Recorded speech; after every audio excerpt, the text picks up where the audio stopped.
अक्सा की आवाज़ चैनल में आपका स्वागत है। हमारी आज की कहानी है बेटी की जिद।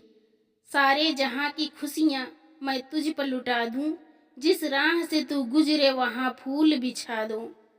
होगी विदा जब तू मेरे आंगन से मेरी बेटी, ख्वाहिश है यही मेरी ज़मीन से लेकर पूरा आसमान सजा दूं। दोस्तों, हमारी आज की कहानी एक जिद्दी बेटी पर ही आधारित है। हेलो, हाँ बेटी रिया, कैसी हो तुम? मैं ठीक हूँ माँ।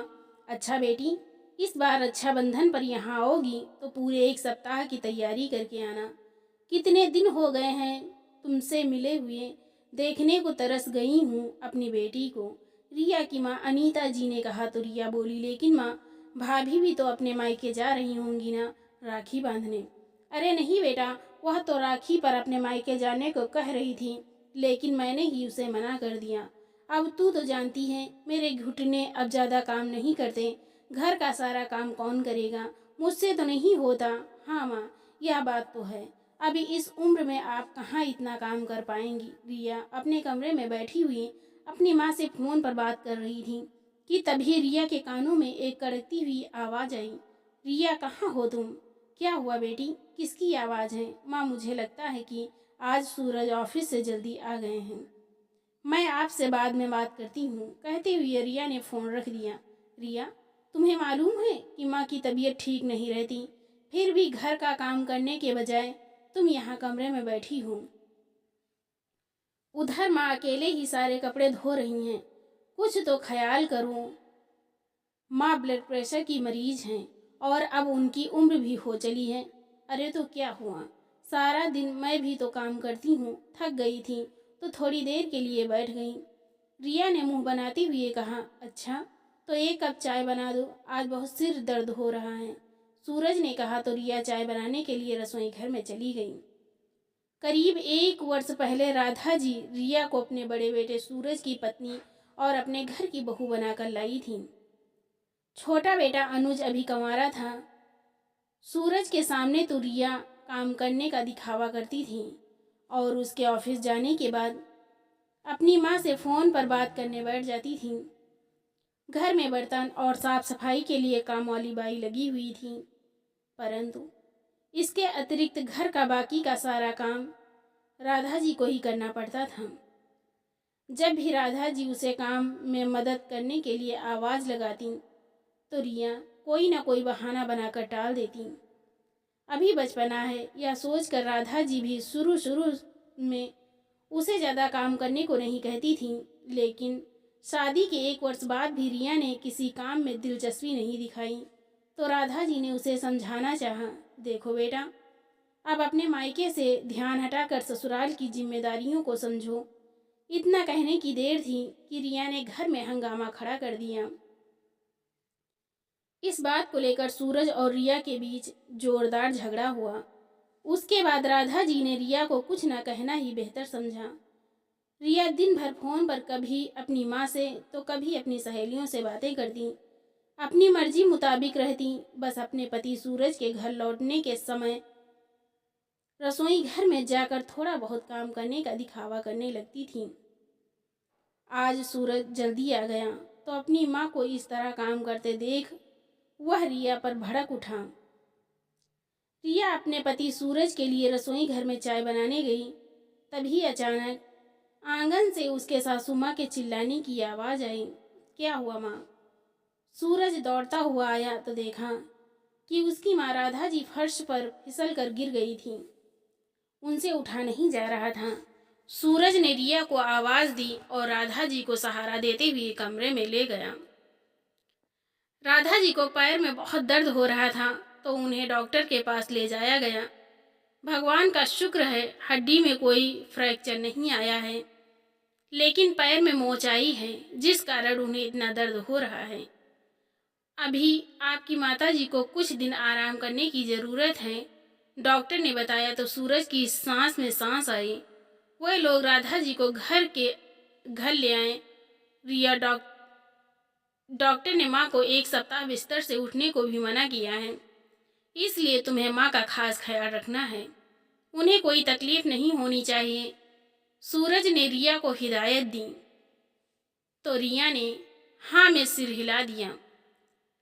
आज इस बात को 2 दिन बीत चुके थे। क्या बताऊँ माँ, जब से मेरी सास बिस्तर पर पड़ी हैं मेरे तो सर पर मुसीबत पड़ गई है।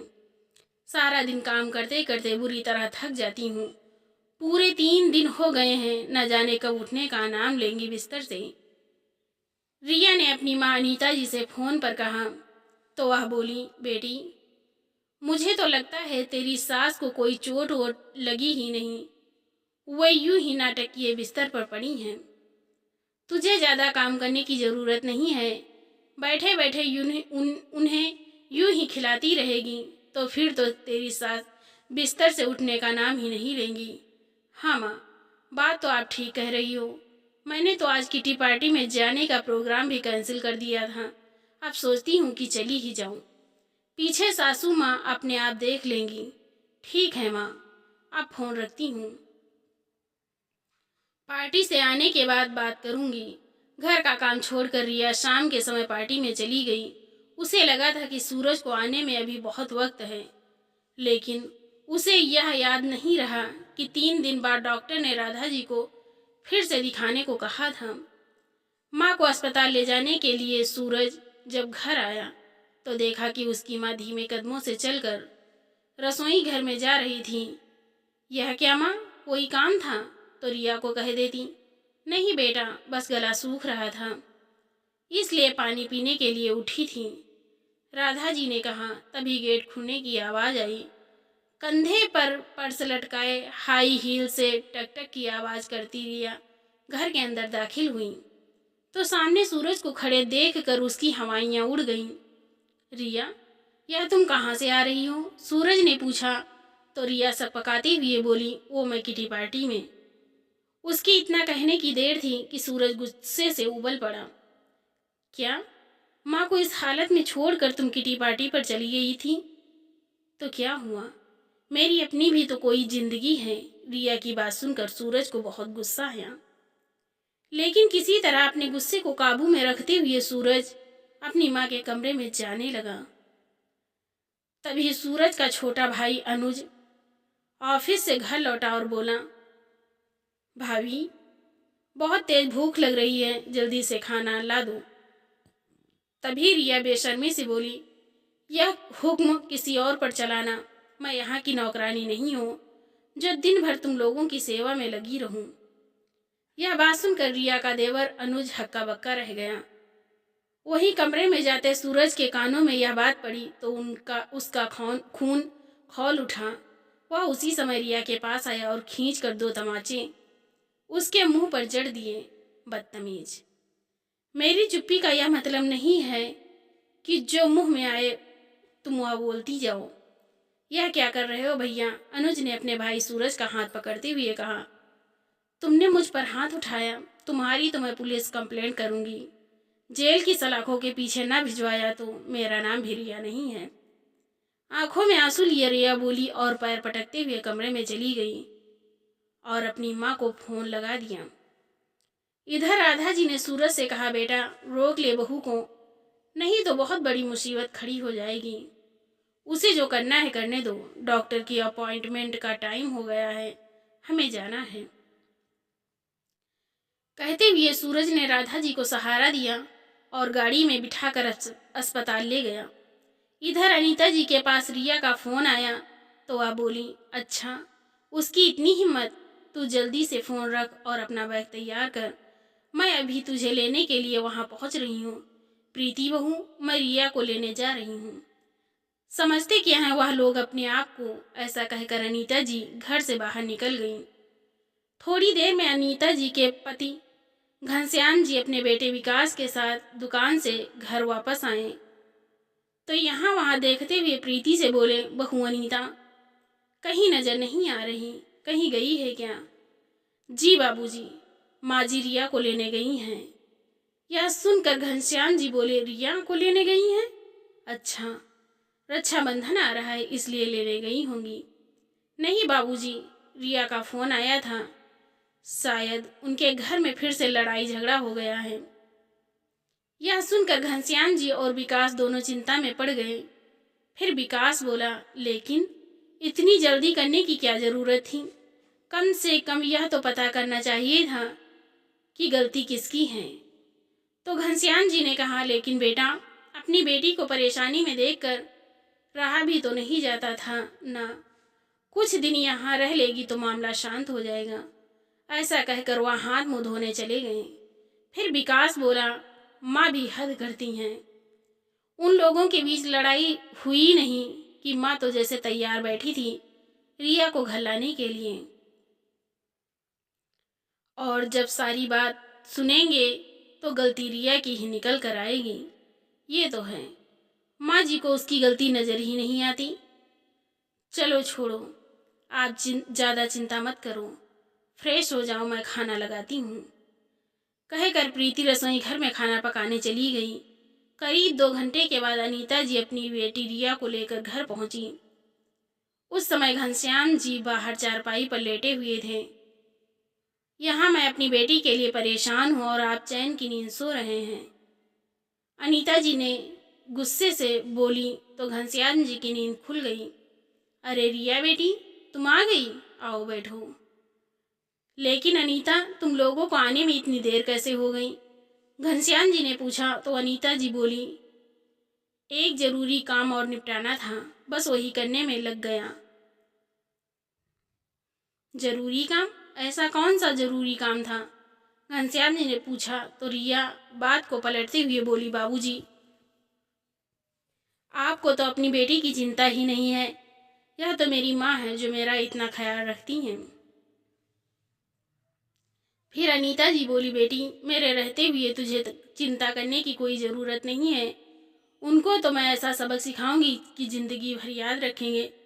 तू यहाँ पर आराम से रहे, कोई काम करने का दिल करे तो करना, नहीं तो मत करना। कोई तुझे कुछ नहीं कहेगा। देखो तो मेरी फूल सी बच्ची कितनी कमज़ोर हो गई है। फिर घनश्याम जी बोले, अरे, हमने अपनी बेटी की शादी की है, बेचा नहीं है। अपनी बेटी की 2 रोटी हमें क्यों भारी लगेंगी? हाँ बेटी, तू यहीं बैठ, मैं तेरी भाभी को चाय नाश्ता देकर लेकर आने को कहती हूँ। अनीता जी ने कहा तो रिया बोली, माँ, मैं भी अंदर आ रही हूँ, थोड़ी देर आराम करूँगी। घनश्याम जी की बुजुर्ग अम्मा आंगन के कोने में बिछी कुर्सी पर बैठे हुए सब देख रही थीं। अनीता जी और रिया के अंदर जाने के बाद उन्होंने घनश्याम जी को अपने पास बुलाया और बोली, देख मोहन, यह जो कुछ हो रहा है अच्छा नहीं हो रहा। बेटी को इतनी शय देना अच्छी बात नहीं है। मैं अनीता बहू को कुछ कहूँगी तो वो उल्टा मुझ पर ही बरस पड़ेगी, इसलिए तू ही उसे समझा। हाँ अम्मा, तुम चिंता मत करो, सब ठीक हो जाएगा, कहकर घनश्याम जी कमरे में चले गए। रिया के लिए चाय लेकर जब उसकी भाभी प्रीति कमरे में आई तो उसके पास बैठती हुई बोली, रिया, ऐसी भी क्या बात हो गई थी? क्या बताऊं भाभी, ऐसी सास तो किसी दुश्मन को भी ना मिले। ना जाने मेरी पीठ पीछे मेरे पति को क्या पट्टी पढ़ाती हैं कि वह तो ऑफिस से आते ही मुझ पर भड़क जाते हैं, मेरे साथ मारपीट करने लगते हैं। उन्हें तो सिर्फ मुझ में कमियां ही कमियां नजर आती हैं। दुख और परेशानी नजर आती है तो सिर्फ अपनी माँ की। अरे रिया, लेकिन छोटी मोटी बातें तो घर में होती रहती हैं, तुम्हें शांति से काम लेना चाहिए था। अपने पति को प्यार से समझाती तो वह जरूर समझते। अरे भाभी, आपको क्या लगता है, क्या मैं अपना घर बसाना नहीं चाहती? वही मुझे समझने को तैयार नहीं है तो मैं क्या करूं? भाभी, विकास भैया तो बहुत अच्छे हैं जो तुमसे प्यार से बात करते हैं, लेकिन सब लोग एक जैसे नहीं होते। कोई बात नहीं रिया, तेरे भैया उनसे बात करेंगे, सब ठीक हो जाएगा। प्रीति ने कहा तो रिया बोली, भाभी, यह तो मैं हूँ जो उन लोगों को बर्दाश्त कर रही हूँ। अगर ऐसी सास और ऐसा पति तुम्हें मिल जाते तो तुम तो उन्हें 2 दिन भी नहीं झेल पाती। तो प्रीति बोली, नहीं रिया, ऐसी बात नहीं है। अपना घर बसाने के लिए अगर थोड़ा सा झुकना भी पड़े तो भी कोई हर्ज नहीं होता। और कितना झुकूं भाभी, अब तुम ही देखो, मेरी माँ तुम्हारा कितना ख्याल रखती हैं, और वहाँ मेरी सास जो मेरे पति को मेरे खिलाफ उकसाती हैं। दूसरों को समझाना तो बहुत आसान है, जब खुद पर बीती है पता तो तब चलता है। रिया ने कहा तो प्रीति चुप रह गई। वह समझ गई थी कि रिया कोई बात सुनने को भी तैयार नहीं है। अच्छा, मैं खाना बनाने जाती हूँ, कहते हुए प्रीति वहाँ से उठ गई। अगले दिन रक्षाबंधन का त्योहार था, इसलिए सुबह जल्दी उठकर प्रीति ने रसोई घर में सारे पकवान बनाकर रख दिए। रिया ने अपने भाई विकास को राखी बांधी तो विकास पहले खाना खाकर अपने पिता घनश्याम जी के साथ दुकान पर निकल गया। फिर प्रीति अनीता जी और रिया को खाना देकर रसोई घर में बर्तन साफ करने चली गई। तो अनीता जी अपनी बेटी रिया से बोली, देखा बेटी, मैंने कहा था ना, मायके में रहते हुए तुझे किसी तरह की कोई तकलीफ नहीं होगी। सुकून से बैठकर खाना खा और आराम कर। उधर रिया के ससुराल में आकाश पास फोन आया। हेलो, क्या आप मिस्टर सूरज बोल रहे हैं? मैं पुलिस थाने से बात कर रहा हूँ। आपके खिलाफ एक शिकायत आई है, जल्द से जल्द यहाँ पहुँच जाइए। यह सुनकर सूरज की हैरानी का ठिकाना न रहा। राधा जी भी परेशान हो गई। सूरज थाने जाकर आया तो राधा जी ने पूछा, पुलिस वालों ने क्या कहा बेटा? तो सूरज हताशा भरे स्वर में बोला, कहना क्या था, रिया और उसके घर वालों ने हमारे खिलाफ पुलिस में शिकायत दर्ज कर दी है, और यह भी कहा है कि दहेज को लेकर हम लोग आए दिन उसके साथ मारपीट करते हैं। क्या? लेकिन बेटा, हमने तो कभी दहेज का जिक्र तक नहीं किया। राधा जी ने कहा तो सूरज बोला, हाँ माँ, रिया और उसके घर वाले दहेज के नाम पर हमें झूठे केस में फंसाना चाहते हैं। बेटा, मैं तो कहती हूँ एक बार चलकर उनसे बात करते हैं। बात ऐसे ही सुलझ जाए तो ही अच्छा है। नहीं माँ, मैं उन लोगों के सामने नहीं झुकूंगा, सूरज ने कहा। तो उसका भाई अनुज बोला, माँ की बात बिल्कुल सही है भैया, अगर कोर्ट केस में फंस गए तो निकलना मुश्किल हो जाएगा। आज शाम को चलते हैं और आमने सामने बैठकर बात कर लेते हैं। सूरज को यह बात ठीक लगी। उधर रिया के मायके में जब शाम को घनश्याम जी घर लौटे तो रिया ड्राइंग रूम में बैठी हुई टीवी देख रही थी। अम्मा जी भी वहीं बैठी थी। अपनी बेटी के पास बैठते हुए घनश्याम जी बोले, बेटी, मैं तो कहता हूँ कि तुम लोग प्यार से यह मामला सुलझा लो तो ही अच्छा है। तो रिया बोली, नहीं बाबूजी, मेरी सासू माँ दिन भर बैठकर आराम करें और मैं कोलू के बैल की तरह पिसती रहूं, यह मुझसे नहीं होगा। तो घनश्याम जी बोले, लेकिन बेटी, घर का काम करने में बुराई ही क्या है? तभी अनीता जी वहाँ पर आ गईं और पास रखी कुर्सी पर बैठते हुए बोली, आखिर आप चाहते क्या हैं? हमारी बेटी उस नर्क में जाकर घुट घुट कर जीती रहे। यह सुनकर अम्मा से रहा नहीं गया तो वह बोली, अरे अनीता बहू, तुम किस बात को कहाँ ले जाती हो? मोहन ने तो सिर्फ इतना ही कहा है कि मिलजुल कर रहने से बड़ा सुख और कोई नहीं है। अम्मा, यह हमारी बेटी का मामला है, इसलिए आप तो अपना मुंह बंद ही रखो। जो दो रोटी मिलती हैं चुप करके खाओ और राम का नाम जपो, नहीं तो अच्छा नहीं होगा। अभी यह सब बातें चल ही रही थी कि दरवाजे की घंटी बजी। प्रीति ने जाकर दरवाज़ा खोला तो सामने सूरज अपनी माँ के साथ खड़ा था। प्रीति ने राधा जी के पैर छूकर आशीर्वाद लिया और उन्हें अंदर लेकर आई। घनश्याम जी ने उन्हें बैठने को कहा। तभी अनीता जी आंखें दिखाती हुए बोली, बहन जी, जब आपको मेरी बेटी फूटी आंख नहीं सुहाती तो फिर यहाँ करने क्या आई हैं आप? तो राधा जी ने विनम्रता से कहा, देखिए बहन जी, आराम से बैठकर बात करते हैं, तभी तो कोई हल निकलेगा। हमें भी तो पता चले आखिर हमने क्या कसूर हो गया जो आपने इतना बड़ा कदम उठाया। यह बात सुनकर रिया तपाक से बोली, अरे नहीं नहीं, कसूर आपका थोड़ी ना है, कसूर तो मेरा है। एक काम करो, अपने बेटे को कहो मुझे तलाक दे दें, ताकि आप भी आराम से रहो और मेरा भी पीछा छूटे। रिया, या तुम अपनी सास से किस तरीके से बात कर रही हो? घनश्याम जी ने कहा तो अनीता जी बोली, और कैसे बात करें इन लोगों के साथ? हमारी बेटी को इतना परेशान करके रखा है तो क्या उनकी आरती उतारेंगे हम? तभी सूरज अपनी चुप्पी तोड़ते हुए बोला, माँ जी, किसने किसको परेशान कर रखा है यह तो हम ही जानते हैं। ऊपर से आप लोगों ने ही हमारे खिलाफ दहेज की झूठी शिकायत दर्ज करवा दी। यह बात सुनकर घनश्याम जी की हैरानी का ठिकाना न रहा।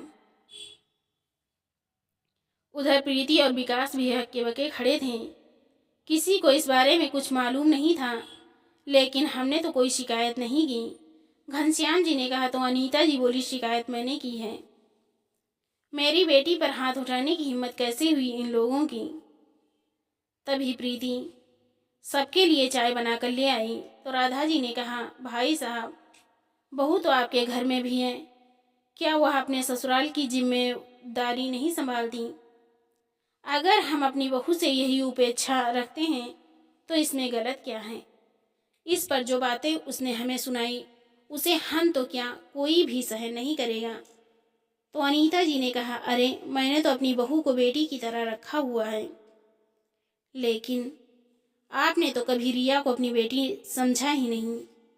तो राधा जी ने हाथ जोड़ते हुए कहा, ठीक है बहन जी, सारी गलती मेरी ही है। अब आप बच्चों का घर बस जाने दीजिए, हमारी बहू को हमारे साथ भेज दीजिए।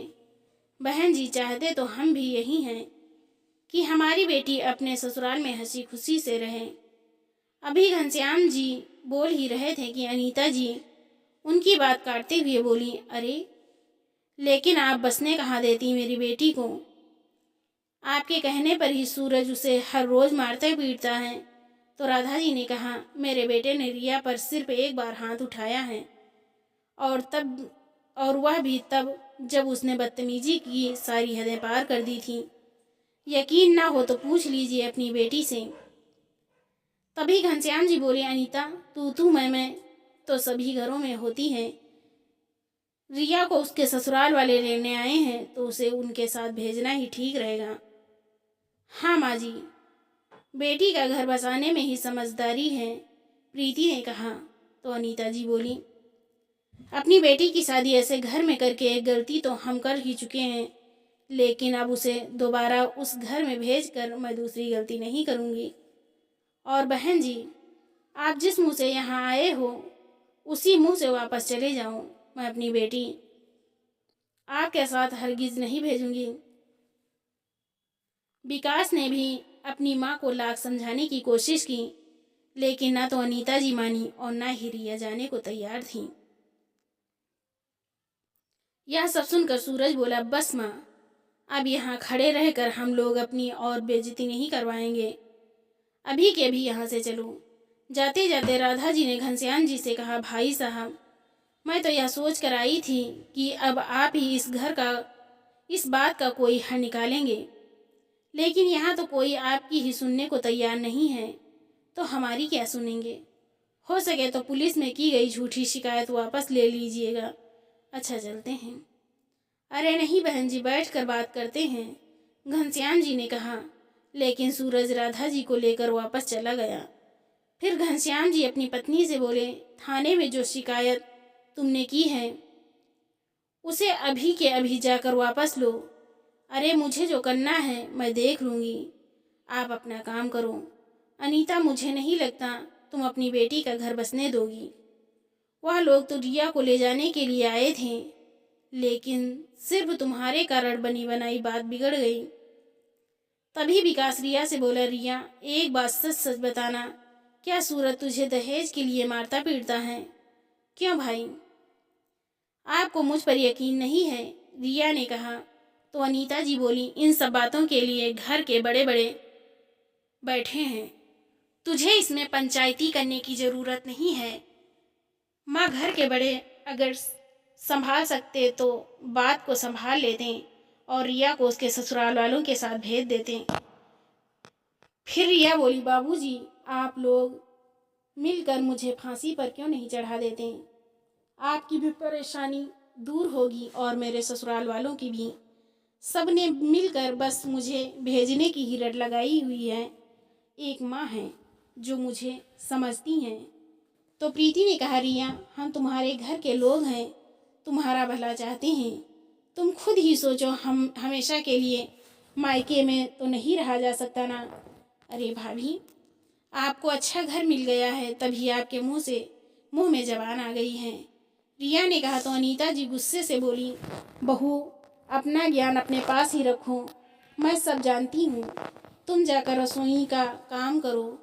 प्रीति रसोई घर में चली गई और विकास और घनश्याम जी भी किसी काम से बाहर चले गए। तो अनीता जी बोली, बेटी, मेरी एक बात सुन ले। मेरे रहते हुए तो तेरी भाभी तुझे कुछ कहने से रही, और अगर घर में किसी ने भी तुझे कुछ कहा तो उसे तो मैं अच्छी तरह समझा दूंगी। तो रिया आंखों में आंसू लिए बोली, माँ, इस घर का कोई भी सदस्य मुझे यहाँ देकर खुश नहीं है, सब मुझे भेजने पर तुले हुए हैं। तो अनीता जी ने कहा, तुझे चिंता करने की ज़रूरत नहीं है, तू यहाँ आराम से रहे। मैं तेरी भाभी को देसी घी का हलवा बनाने को कहती हूँ, आराम से बैठकर खाएंगे। हाँ माँ, सब लोगों की बातें सुन सुन कर मेरा भी दिमाग खराब हो गया। तुम जल्दी से हलवा बनवा कर ले आओ। कहते हुए रिया सोफे पर लेट गई। 1 सप्ताह बीत चुका था। रिया की भाभी प्रीति अपने कमरे में बैठी थी। तभी विकास कमरे में आया और बोला, समझ नहीं आता कैसे सुलझेगी यह समस्या। तो प्रीति बोली, मैं तो कहती हूँ रिया को जितनी जल्दी उसके घर भेज दो उतना ही अच्छा होगा। अरे प्रीति, चाहता तो मैं भी यही हूँ कि वह समय से अपने घर चली जाए। आस पड़ोस के लोगों और रिश्तेदारों में जब यह बात पता चलेगी तो हमारी कितनी बदनामी होगी। विकास ने कहा तो प्रीति बोली, लेकिन माँ जी को तो यह बात समझ में नहीं आती।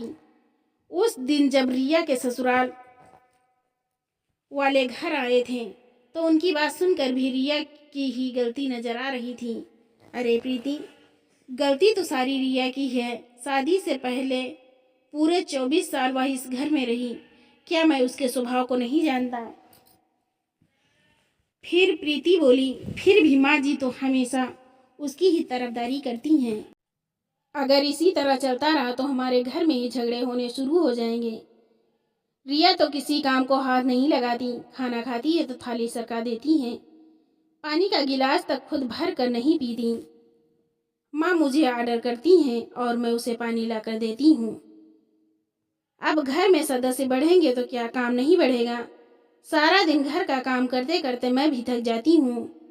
अब मैं अगर उसे घर की साफ सफाई में मदद करने को कहती हूँ तो मना कर देती है। रोटी या सब्जी बनाने को कहती हूँ तो भी मना कर देती है, और ऊपर से कहती है कि मैं इस घर की नौकरानी नहीं हूँ, यह सब तुम्हारी ड्यूटी है तो तुम ही करो। अरे प्रीति, इसी बात का तो रोना है, उससे कोई काम तो किया नहीं जाता, या तो उसे माँ ने सिर पर चढ़ा कर रखा है, नहीं तो अब तक मैं ही उसकी अकल ठिकाने लगा देता। देखिए जी, मैं तो बस इतना चाहती हूँ कि घर में कोई लड़ाई झगड़ा ना हो, नहीं तो दुनिया तमाशा देखेगी। वो तो छोटी छोटी बातों पर कलेश करने लगती है। माँ भाभी ने मेरी पसंद की सब्जी नहीं बनाई, या तो चाहती ही नहीं कि मैं इस घर में रहूं। बताओ मैं क्या करूं? मेरी जगह अगर कोई और होती तो अब तक इस घर में कलेश खड़ा कर देती। मैं तो फिर भी चुप हूँ। अरे प्रीति, वह तो मैं भी जानता हूँ। फिर प्रीति ने कहा, अगर यही बात मैं उससे कहूँगी तो उल्टा यह जवाब देगी कि वह तो मेरी माँ इतनी अच्छी है जो तेरा इतना ख्याल रखती हैं। लेकिन यह बात उसे समझ में नहीं आती कि अच्छा भी अच्छों के साथ ही बना जाता है। मैं तो शर्म लिहाज के कारण चुप हूँ ताकि झगड़ा और ना बढ़े। नहीं प्रीति, तुम तो जानते, कुछ मत ही बोलना, नहीं तो माँ तुम्हें छोड़ेंगी नहीं। अरे तभी तो कहती हूँ कि आप उसे प्यार से समझा दो ताकि वह शांति से अपने घर चली जाए। ठीक है, मैं रिया से बात करता हूँ, तुम अपना काम निपटा लो। कहते हुए विकास अपने कमरे से बाहर आया तो देखा रिया अकेली बैठी अपने मोबाइल में व्यस्त थी। उसके पास बैठते हुए विकास बोला, रिया, आगे का क्या सोचा है तुमने? तो रिया गुस्से से बोली, भाई मैं अपने घर चली जाऊंगी, तुम्हारे ऊपर बोझ बनकर नहीं बैठूंगी, लेकिन एक शर्त पर जाऊंगी। शर्त कैसी शर्त? विकास ने हैरानी से पूछा। तो रिया बोली, मैं अपने पति सूरज के साथ अलग रहना चाहती हूँ। तो विकास ने अपना सिर पकड़ लिया और बोला, घर में कुल मिलाकर तुम 4 लोग हो और उसमें भी तुम्हें बंटवारा चाहिए। क्यों भाई? 4 लोगों का काम क्या कम होता है? एक मेरी सास है जो हमेशा बिस्तर पर पड़ी रहती हैं, और दूसरा वह देवर जिसकी शादी करने का भी वह नाम नहीं ले रहे। उसकी शादी हो तो मेरा भी काम कुछ कम हो जाए। अरे रिया, वो चिंता उन लोगों की है, लेकिन मुझे तो इतना पता है कि 4 लोगों में बंटवारा करने की बात मैं तो नहीं कहूँगा।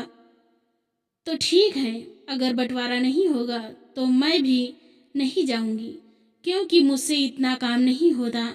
उसी समय अनीता जी वहाँ आई और बैठते हुए बोली, क्या बात हो रही है भाई बहन में? तो रिया बोली, बात क्या होगी? मुझे कहते हैं कि अपने ससुराल वापस चली जा। हे भगवान, जिसे देखो इसे ससुराल भेजने की रट लगाए बैठा है। अगर अपने मायके आकर बैठी है तो ऐसा भी क्या गुनाह हो गया उससे? मेरी बेटी तुम्हें अच्छी नहीं लगती क्या? अनीता जी ने कहा। तो विकास बोला, माँ, अभी तो तुम उसे शय दे रही हो, लेकिन बाद में तुम ही पछताओगी। माँ, मैं तो ये काम करती हूँ, मैं चुप करके अपने ससुराल चली जाती हूँ। मुझे परेशान करेंगे तो मैं सहन कर लूँगी, और अगर सहन ना हुआ तो कहीं जाकर मर जाऊँगी। कम से कम इन लोगों को शांति मिल जाएगी ना, रिया ने कहा। तो विकास बोला, मैं अच्छी तरह जानता हूँ उन लोगों को, कोई तुझे कुछ नहीं कहता। अगर तू अपनी जबान कम चलाए और घर की जिम्मेदारियां संभाले तो देख लिया माँ, मेरे मायके वाले ही मेरे दुश्मन बने हुए हैं। मगरमच्छ के आंसू बहाते हुए रिया बोली, अनीता जी ने कहा, जिसको तेरे यहाँ रहने से परेशानी है वह यहाँ से जा सकता है, लेकिन मैं तुझे कहीं नहीं जाने दूंगी। और विकास, तू दिन रात उठते बैठते क्या तुझे एक ही काम है? अभी उसके माँ बाप जिंदा हैं, तुझे चिंता करने की ज़रूरत नहीं है। ठीक है, मैं तो उसका भला चाहता था। अगर कोई समझने को तैयार ही नहीं तो फिर करो जो मर्जी में आए, मैं आगे से कुछ नहीं बोलूँगा, कहकर विकास वहाँ से उठ गया। प्रीति वहीं पीछे खड़ी सारी बातें सुन रही थी। फिर अनीता जी बोली, एक यह घर के लोग और दूसरा हमारी पड़ोसन जो मुझसे कहती है, अनीता बेटी घर कब जाएगी? ससुराल वाले इतने इतने दिन बेटी को कैसे भेज देते हैं? फिर रिया बोली, मुझे तो समझ नहीं आता, मैं यहाँ आई हूँ तो इन लोगों के पेट में क्यों दर्द हो रहा है? तभी उसकी भाभी प्रीति वहाँ आई और बोली, रिया, यह समाज है और समाज के लोग तो ऐसे सवाल उठाएंगे ही, इसलिए अपना घर बसाने में ही समझदारी है। बस माँ, अब तो मेरी बर्दाश्त से बाहर हो गया। मैं चाहूँ मरूं या जीऊँ, लेकिन अब यहाँ तो नहीं रहूँगी। क्यों चली जाएगी? हम दोनों माँ बेटी यहाँ साथ में रहेंगे, जिसे जो बोलना है वह बोलता रहे। पर माँ, आपके बेटा बहू मुझे जीने भी तो नहीं देते। बेटी, तुझे कोई एक बात कहे उसे 4 सुनाया करूँ। तुझे यहाँ दब कर रहने की ज़रूरत नहीं है। अरे माँ, मैं आपकी बेटी हूँ, दब कर रहना तो मेरे खून में है ही नहीं। अगर दब कर रहना होता तो अपने ससुराल में ना रह जाती। चलो माँ, अंदर चलकर टीवी देखते हैं। कहते हुए रिया वहाँ से उठकर चली गई और पीछे पीछे अनीता जी भी। अम्मा जी वहीं आंगन में वे सारी बातें सुन रही थी। उन्होंने प्रीति को इशारे से अपने पास बुलाया और बोली, बहू, ऐसे तो यह माँ बेटी किसी के काबू में नहीं आएंगी, लेकिन दादी मैं क्या करूँ? माँ और रिया तो समझाने से भी नहीं। बहू, पुरानी कहावत है, लातों के भूत बातों से नहीं मानते। यह वही लातों के भूत हैं, आगे तो खुद ही समझदार हैं। अपनी दादी सास का इशारा प्रीति अच्छी तरह समझ चुकी थी। वह बोली, आप ठीक कह रही हो दादी, कुछ ना कुछ तो करना ही पड़ेगा। सोचते हुए प्रीति रसोई घर में खाना बनाने चली गई। तभी उसे रिया के मोबाइल की बेल बजने की आवाज़ आई। प्रीति ने बाहर जाकर देखा तो रिया फ़ोन पर बात कर रही थी। बात क्या कर रही थी? शेरनी की तरह गुर्रा रही थी। आप लोगों में कुछ शर्म बाकी है या नहीं? कितनी बार मैंने कहा कि मैं उस घर में वापस नहीं आऊँगी। क्या आपको समझ नहीं आती? तो दूसरी ओर से राधा जी की आवाज़ आई, रिया बेटी, आगे से इस घर में तुम्हें कभी कोई तकलीफ नहीं होगी। सूरज भी तुमसे कोई गलत व्यवहार नहीं करेगा। सारे गिले शिकवे भूल कर वापस आ जाओ। फिर रिया के हाथ से फ़ोन लेते हुए अनीता जी बोली, बहन जी, अगर आप चाहती हैं कि मेरी बेटी वहाँ वापस आ जाए तो हमारी एक शर्त है। अगर सूरज मेरी बेटी के साथ अलग घर में रहे तो मैं अपनी बेटी को वापस भेजने को तैयार हूँ। आपसे और आपके छोटे बेटे से उसका कोई सरोकार नहीं होगा। यह क्या कह रही है बहन? मैं भला अपने बेटे से अलग कैसे रह सकती हूँ? तो ठीक है, फिर रिश्ता तोड़ देने में ही भलाई है। रखो अपने बेटे को अपनी गोद में बिठाकर, कहते हुए अनीता जी ने फ़ोन पटक दिया। रसोई घर में खड़ी प्रीति यह सारी बातें सुन रही थी। मन ही मन बोली, यह दोनों समझती हैं कि यही शेर है, लेकिन इन्हें यह नहीं पता कि कोई सवा शेर भी हो सकता है। अब देखो मैं क्या करती हूँ। थोड़ी देर बाद अनीता जी और रिया शॉपिंग करने के लिए बाजार गए और करीब 2 घंटे के बाद जब वह घर वापस आए तो उस समय प्रीति अपने कमरे में आराम से सो रही थी। तभी रिया गुस्से से उबलती हुई उसके पास आई और बोली, क्यों महारानी, अपना अपना खाना बनाकर खा भी लिया और हम लोगों का बनाया भी नहीं। बाकी सब लोगों के कपड़े भी धो दिए, पर मेरे कपड़े वहीं मैले पड़े हैं। हाँ तो मैं तुम्हारी नौकर नहीं हूँ, आपसे अपना काम खुद कर लिया करूँ। प्रीति ने आंखें तरेड़ते हुए कहा। उसके यह तेवर देखकर रिया हैरान रह गई और बोली, लो, इसमें नौकर वाली कौन सी बात हो गई? घर का काम है, वह तो तुम्हें करना ही पड़ेगा। रिया गुस्से से बोली तो प्रीति ने कहा, क्यों? क्या तुम मुझे यह काम करने की तनख्वाह देती हो? तनख्वाह किस बात की? घर की बहू हो, काम तो करना ही पड़ेगा। अच्छा, तो क्या तुम किसी के घर की बहू नहीं हो?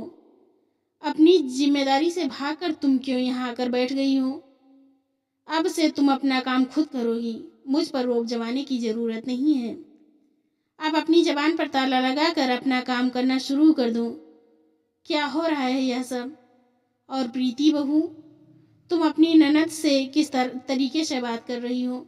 माँ जी, मैं वैसे ही बात कर रही हूँ जैसे करनी चाहिए। अब रिया इस घर में रहेगी तो उसे अपना काम खुद ही करना पड़ेगा। अच्छा, अब मेरी बेटी घर का काम करेगी और घर की बहू दिन रात आराम फरमाएगी? अरे नहीं माँ जी, मैं भी काम करूँगी, लेकिन सिर्फ अपना और अपने परिवार का, घर में आने वाले मेहमानों का नहीं। अपनी भाभी के मुंह से यह बात सुनकर रिया का खून खौल उठा। तुम्हारी हिम्मत कैसे हुई मुझे मेहमान कहने की? यह घर तुमसे पहले मेरा है। जी नहीं, तुम्हारा घर वह है जिसे तुम छोड़कर यहाँ आकर बैठ गई हो। माँ आपने अपनी बहू को कुछ ज़्यादा ही सिर पर चढ़ा लिया है। 2-4 थप्पड़ लगाकर इसकी अकल ठिकाने क्यों नहीं लगा देती? रिया ने कहा। अच्छा, हाथ उठाना तो दूर, हाथ लगाकर भी देखो। अभी के अभी 100 नंबर पर फ़ोन करती हूँ और शिकायत करूँगी कि मेरी सासू माँ और ननद दहेज के लिए मेरे साथ मारपीट करते हैं। फिर पता चलेगा किसकी अकल ठिकाने आती है। उसी समय घनश्याम जी और विकास भी घर पहुंच गए। लड़ाई सुनकर जैसे ही घनश्याम जी कमरे के अंदर जाने लगे, तभी विकास ने उन्हें रोक दिया। बेटा, अंदर जाकर मामला सुलझाना पड़ेगा, नहीं तो घर का नाश हो जाएगा। अरे पिताजी, घर का नाश तो पहले ही हो रखा है, अब सुधरने का समय है। आप बस यहीं खड़े रहकर देखते जाइए। फिर अनीता जी बोली, क्या? हमने कब मांगा तुमसे दहेज? तुम हमारे खिलाफ झूठी कंप्लेंट दर्ज करवाओगी? हाँ तो क्यों नहीं, आखिर यह सब कुछ मैंने आपसे ही तो सीखा है। यह बात सुनते ही अनीता जी अपनी बातों में मिश्री घोलती हुए बोली, अरे बहू, घर में यूं छोटी मोटी बातें तो चलती रहती हैं, उन्हें आपस में बैठकर सुलझा लें तो ही अच्छा है। अच्छा माँ जी, यह ज्ञान की बातें तब कहाँ गई थी जब रिया के ससुराल वाले उसे ले जाने के लिए यहाँ आए थे। प्रीति का जवाब सुनकर अनीता जी और रिया स्तब्ध खड़ी रह गईं। चलो अब दोनों जल्दी से घर के काम में लग जाओ। बहुत आराम कर लिया माँ बेटी ने, कहते हुए प्रीति कमरे से बाहर चली गईं। और उसी समय घनश्याम जी और विकास अंदर आ गए। चल बेटी रिया, हम दोनों मिलकर काम कर लेते हैं। अनीता जी बोली तो रिया ने कहा, अम्मा अपना काम आप देखो, मैं तो अपने घर वापस जा रही हूँ। बाबूजी, आप अपने दामाद को फ़ोन लगा दीजिए कि वह आकर मुझे ले जाए।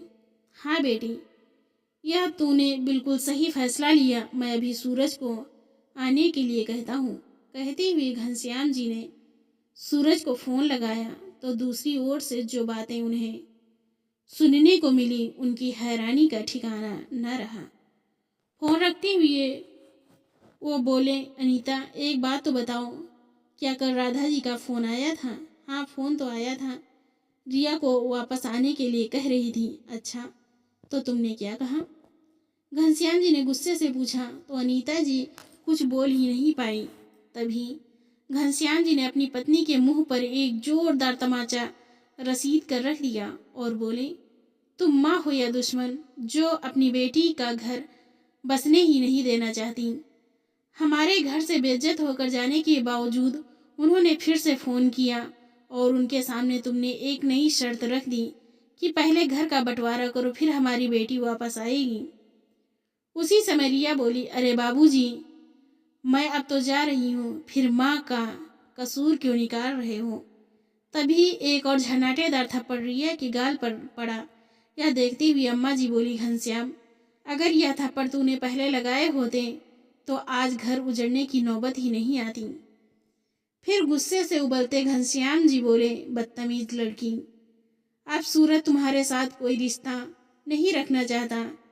अपने बेटे सूरज की चिंता में राधा जी की तबीयत इतनी बिगड़ गई कि वह आईसीयू में भर्ती है। यह सुनते ही रिया की आंखें खुली की खुली रह गईं। फिर घनश्याम जी बोले, अगर राधा जी को कुछ हो गया तो उनकी हालत की जिम्मेदार सिर्फ और सिर्फ तुम होगी और उसके बाद सूरज तुम्हें कभी नहीं अपनाएगा। तो रिया रोते हुए बोली, बाबूजी, मैं अभी के अभी अपने ससुराल वापस जा रही हूँ, चाहे मुझे उनके आगे हाथ जोड़ने पड़े या पैर पकड़ने पड़े, चाहे लाख माफ़ी क्यों ही ना मांगनी पड़े, पर मैं अपनी गृहस्थी उजड़ने नहीं दूंगी। ऐसा कहते हुए रिया ने अपना बैग उठाया और घर की दहलीज लांघ कर चली गई। दोस्तों, क्या शादी के बाद एक लड़की को अपनी जिम्मेदारियां नहीं समझनी चाहिए? तुम्हारी गलती हमेशा ससुराल वालों की नहीं होती। रिया की भी ने अपनी ननद का घर बसाने के लिए जो रास्ता अपनाया वह सही था या गलत, अपनी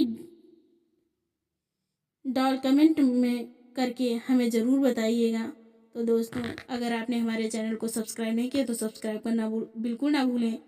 मिलते हैं एक और नई इंटरेस्टिंग कहानी के साथ। बहुत बहुत धन्यवाद।